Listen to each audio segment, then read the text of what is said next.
Episode 36 गलतफहमी। घर पहुंचते ही अभय सीधा अपने कमरे में चला गया आयशा से बात करने के लिए, लेकिन वो इस वक्त आंखें बंद करके चेयर पर बैठी हुई थी क्योंकि उसने अपने चेहरे पर फेस पैक लगाया हुआ था। अभय वहीं पास वाले सोफे पर बैठ गया, इस इंतज़ार में कि जब आयशा एक बार पर चेहरा साफ कर लेगी तब वो उससे बात करेगा। लगभग 10 मिनट बीत चुके थे। आयशा के फ़ोन का अलार्म बजा तो वो सीधा उठकर बाथरूम में चली गई। अभय उसके बाहर आने का इंतज़ार करने लगा, लेकिन वो पिछले 1 घंटे से बाथरूम के ही अंदर थी। थक हार कर अभय कमरे से बाहर चला गया, ये सोचकर कि सोने से पहले वो आयशा से बात कर लेगा। थोड़ी ही देर में सब नीचे डाइनिंग हॉल में बैठकर डिनर कर रहे थे। तभी मानसी ने कहा, अनिरुद्ध चलो ना कहीं घूमने जाने का प्लान करते हैं। आफ्टर ऑल पूरे 4 साल बाद मान्यता वापस आई है इंडिया। कितने लंबे टाइम के बाद हम चारों मिलकर फ़न करेंगे वापस, है ना? बात तो तुम बिल्कुल ठीक कह रही हो। तुम और मान्यता डिसाइड करके मुझे बता देना कि तुम दोनों कहाँ जाना चाहते हो। मैं और भाई। अनिरुद्ध अपनी बात पूरी करने ही वाला था कि तभी अभय बोला, अनिरुद्ध तुम मान्यता और मानसी के साथ चले जाना, मैं नहीं जा पाऊँगा तुम लोगों के साथ। इतना बोलकर अभय वहाँ से उठकर चला गया। अभय के वहाँ से जाने के बाद आयशा भी अपनी जगह से उठी और सीढ़ियाँ चढ़कर कमरे में चली गई। शीशे के सामने खड़ी होकर वो अपने बालों को सुलझा रही थी, लेकिन कहीं न कहीं वो अभय के ही ख्यालों में गुम थी। वो दिन ब दिन उससे बहुत ज़्यादा हर्ट होती जा रही थी। तभी कमरे का दरवाज़ा खुला और अभय एंटर हुआ और सीधा आयशा के पीछे आकर खड़ा हो गया। मुझे बात करनी है तुमसे, अभय उससे बोला तो आयशा मुंह फेर कर जाने लगी, लेकिन तभी अभय ने उसका हाथ पकड़ लिया और उसे अपनी बाहों में खींच लिया। मानसी ने तुमसे जो कुछ भी कहा, अभय अपनी बात पूरी करने ही वाला था कि तभी आयशा ने उसकी बात पूरी करी। वो सब सच था, है ना? मान्यता तुम्हारी मंगेतर थी, लेकिन शायद तब तक मैं बीच में आ गई। एंड सेम टाइम पर तुम्हारी शादी मानसी से भी हो रही थी, लेकिन अगेन शायद मैं ही रोड़ा बन गई तुम्हारे और तुम्हारी दोनों गर्लफ्रेंड के बीच, है ना? आयशा की बात से अभय ने फ्रस्ट्रेट होकर अपनी आंखें बंद करी कुछ सेकंड के लिए और फिर आयशा के कंधों को कसते हुए अपने दांतों को पीसते हुए उससे बोला, जब पूरी बात ना पता हो तो ऐसे ही एज्यूम नहीं करते हैं, समझी?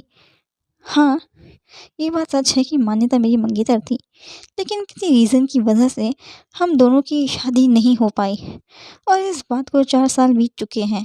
और रही बात मानसी की, तो मैं और मानसी तुम्हें इस बात को क्लियर कर चुके हैं कि हम दोनों सिर्फ अच्छे दोस्त हैं और कुछ नहीं। तो इसलिए मानसी को भी टारगेट करना बंद कर दो।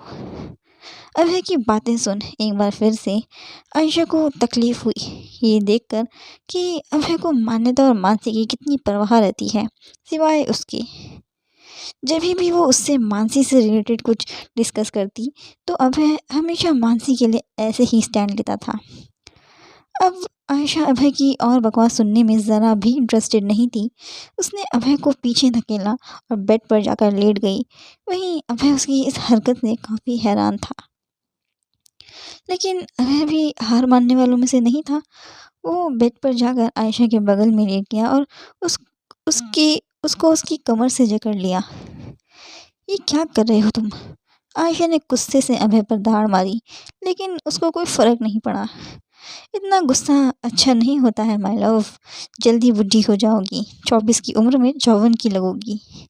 अभय ने उससे जैसे ही ये लाइन कही, आयशा झटके से बेड पर उठकर बैठ गई और अभय को गुस्से से घूरने लगी, क्योंकि यही सेम लाइन आज ही वेद ने भी उससे कही थी। हाँ, तो तुम्हारे लिए तो बहुत अच्छा हो जाएगा मिस्टर अभय सिंह राठौड़। तुम्हारे लिए तो लड़कियों की कोई कमी वैसे भी नहीं है। किसी भी उम्र में कोई भी लड़की तुम्हारा हाथ थामने को तैयार हो जाएगी। तो तुम अपना ध्यान रखो ना, मुझे मेरे हाल पर छोड़ दो। इतना बोलने के बाद आयशा बेड से नीचे उतरी और कमरे से बाहर चली गई। वहीं अभय अभी भी आयशा के गुस्से को देख हैरान था। उसे तो कुछ समझ ही नहीं आ रहा था कि आखिर आयशा किस वजह से उससे इतनी ज़्यादा नाराज़ थी। अभय भी बेड से नीचे उतरा और कमरे से बाहर चला गया आयशा को ढूंढने के लिए, लेकिन तभी वो मांझी से टकरा गया। सॉरी, मांझी खुद को संभालते हुए अभय से बोली।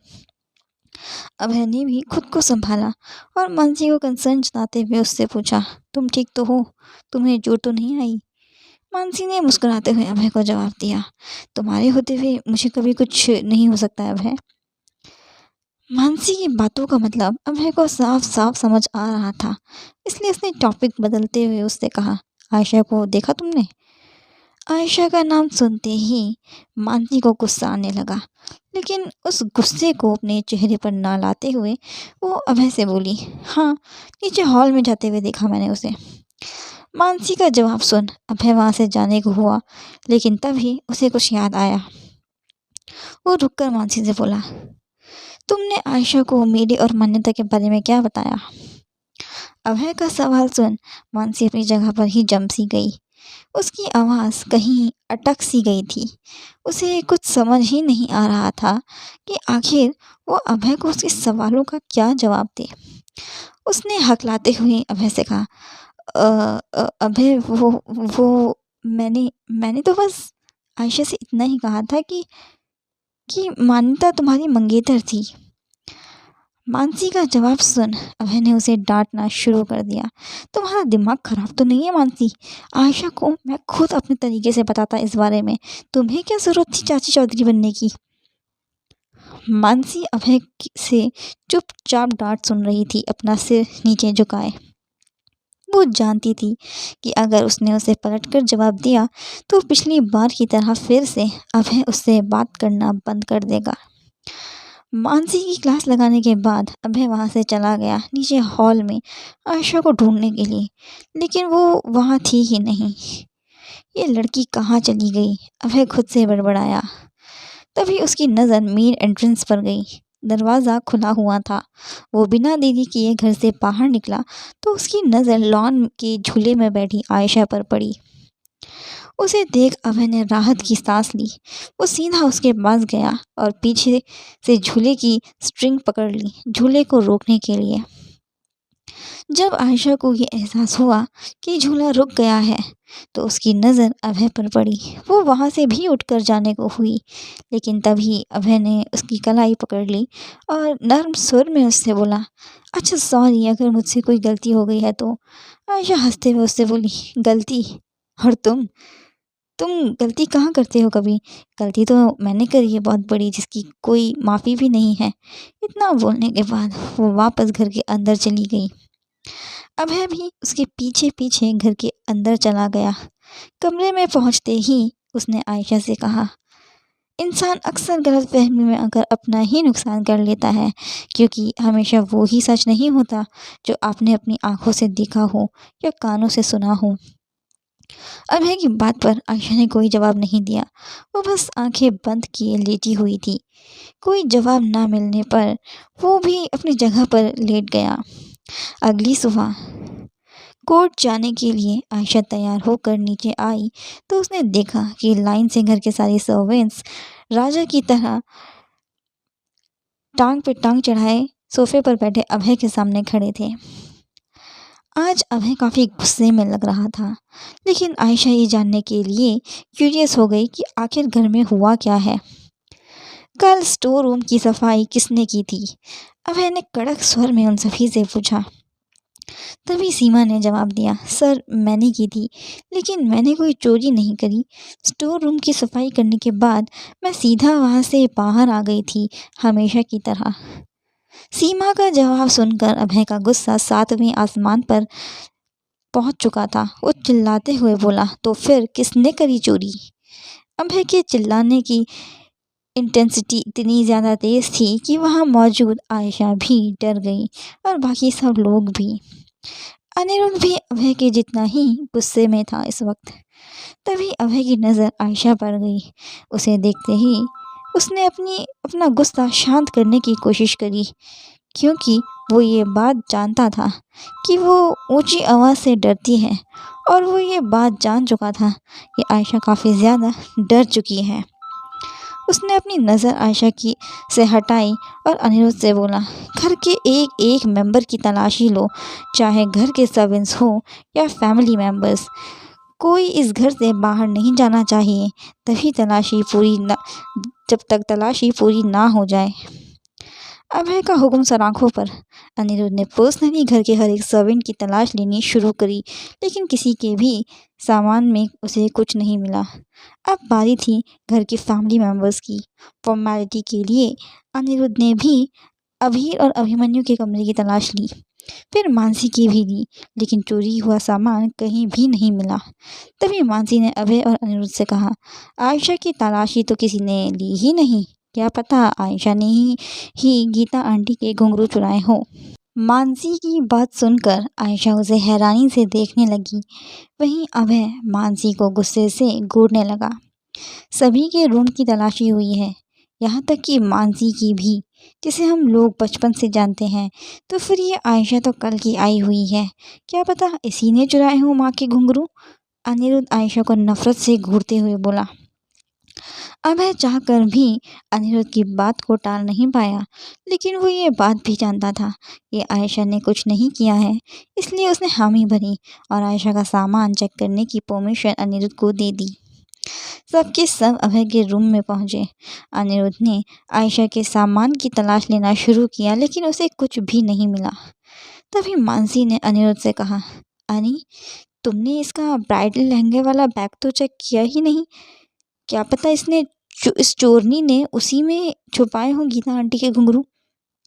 अनिरुद्ध को भी मानसी की बात बिल्कुल सही लगी।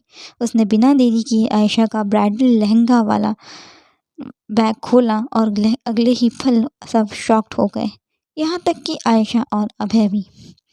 आयशा के ब्राइडल लहंगे वाले बैग के अंदर घुंघरू बरामद हुए। अनिरुद्ध ने वो घुंघरू अपने हाथ में उठाए और गुस्से भरी लाल आंखों से आयशा को घूरने लगा।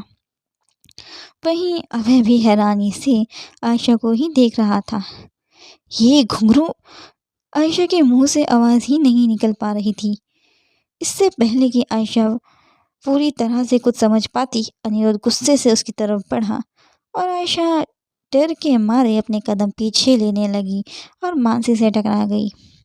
मानसी पहले से ही जानती थी कि अनिरुद्ध आयशा के साथ क्या करने वाला है, इसीलिए उसने आयशा के दोनों हाथ पीछे करके पकड़ लिए और अगले पल थप्पड़ की गूंज पूरे कमरे में गूंजी।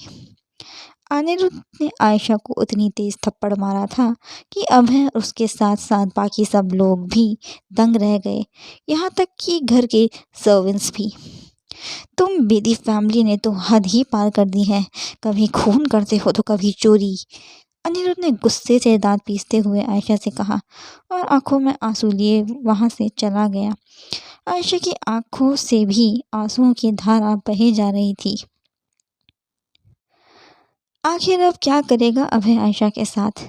क्या सच में आयशा ने चोरी करी थी? क्या अनिरुद्ध ने सही किया आयशा पर हाथ उठाकर? जानने के लिए जुड़े रहे कहानी के साथ। अगर आपको आज का एपिसोड अच्छा लगा तो कमेंट में बताएं और चैनल को सब्सक्राइब करना ना भूलें। Thank you.